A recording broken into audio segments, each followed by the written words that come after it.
What's up, guys? I got some Overrun tips and tricks for you here. Today we're looking at the Engineer. The Engineer is a very powerful cog class, and in most cases he racks up the most points because of the tools he has at his disposal. As an Engineer, your two main tasks are going to be healing barriers and putting down turrets, with a little bit of shotgunning on the side.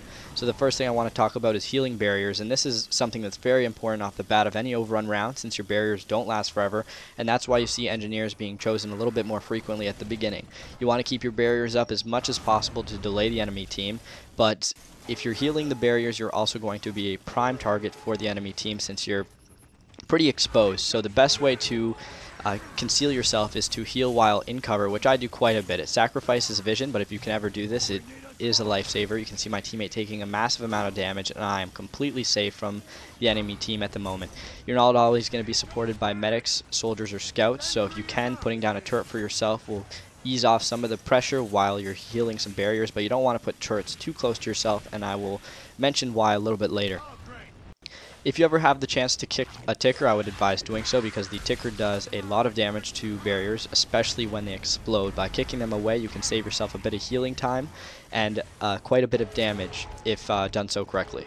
This clip illustrates that you can actually get kills with the repair tool. I would not actually advise doing this. It's more of a humiliation tactic, but for all you jokers out there, I thought I would include it.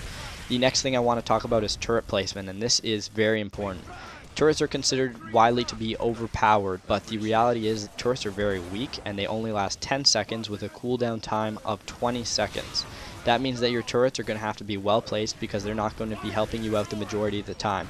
That's 1/3 of the time of possible playtime maximum that you can have a turret down. So you really need to be careful with how you put your turrets down to make sure it's covering you and your team and holding down certain parts of the maps. A common theme you're going to see right now with the turrets I'm showing is that, first of all, they're doing all the work. I'm not doing anything but placing them. The second thing is that I put them at elevated points, and that's because if you put a turret at an elevated point, it's going to have a greater area of effect, it's going to do more damage, and it's going to be harder to destroy because the enemy team will not be able to melee it, so tickers would have to explode, grenadiers would have to shoot or throw grenades, which just makes things a little bit more difficult for the enemy team and freeing up some time for you to heal barriers. This clip shows my teammate putting a really bad turret. Turrets will not fire into the krill, so you never want to put a turret too close to the krill. And I actually correct his mistake by putting a turret on an elevated point a little farther back, and I'm actually going to pick up a quadruple kill because the enemy team did not see the turret and it was very well placed.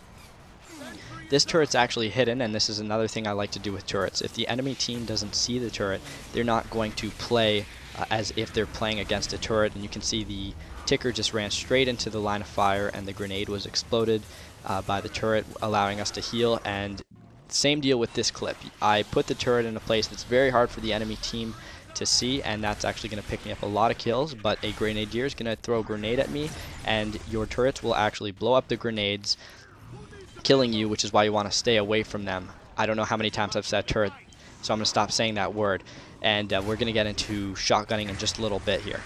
You see that I actually two-piece the grenadier, and that's because your shotgun can actually take out a grenadier in one shot if they have full health. Doesn't matter where you hit them because they have a little bit of extra health, so two-piecing is the best way to take out grenadiers.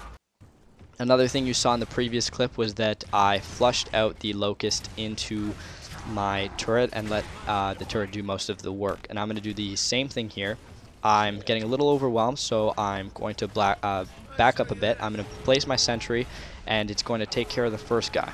Since I know it's still up, I'm going to push the other guy, and he's either going to have to come out of cover and get hit by the sentry, or he's going to have to stay in cover, and he's decided to stay in cover, so I took him out with my shotgun. It was a lose-lose for him. Your shotgun can still do a massive amount of damage to the enemy, so if you ever see an opportunity to flank, that's always an option. The only problem is you don't have a secondary that can support you, and if your sentry is at cooldown, all you have is your shotgun, and that's something you really need to consider if you're up against a grenadier because they have a lot more at their disposal to take care of you than you do to take care of them.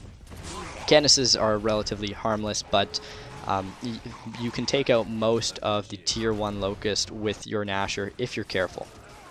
This clip actually shows that if you ever have the chance to get behind enemy lines, especially with the sentry, the engineer can be lethal, and I actually take care of just about everybody on their team very, very fast, stopping them from destroying our objective at the end of the round. And that's actually going to conclude this episode, so hopefully you enjoyed, and good luck.